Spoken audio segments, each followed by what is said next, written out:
नमस्कार, हम रिंकू तिवारी, जिला गोपालगंज, बिहार से। अब हम दुबई में रहिले। आप सब खतरा भोजपुरी में बियाह के गीत लेके आयल बनी। आप लोग हमारे चैनल के सब्सक्राइब करेनी लोगिन, हमरा बहुत अच्छा लगेला। यही तरह हमारे चैनल के सब्सक्राइब करी लोगिन, शेयर करे, लाइक करे। शायद आप लोग के ये गाना पसंद आए।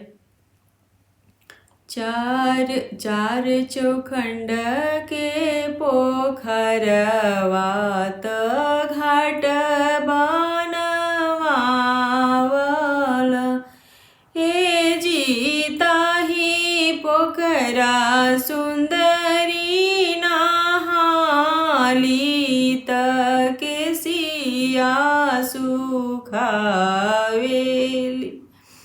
हे जीता ही पोखरा सुंदरी नहाली त केसिया सुखावेली।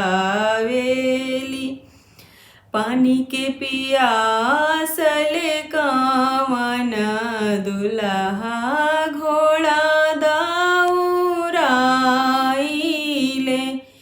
हे जी परी गईले सुंदरी पे ध्यान, पियसिया हेरा गईले। पानी पिलिए दुल्हा पानी पीली, पानी पी के घरे जाई, हे जी देखे पाई भी पापा हमारत घोड़ा रौरे बान्हिले, हे जी देखे पाई भी चाचा हमारत घोड़ा रौरे बान्हिले,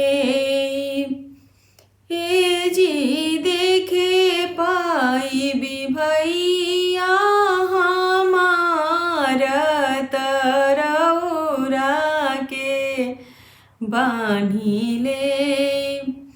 कवने बरने तोहरे पापा त कौना ब्राने चाचा तोहरे, हे हो कौना ब्राने भैया तोहार त घोड़ा हमरे बान्हिली है।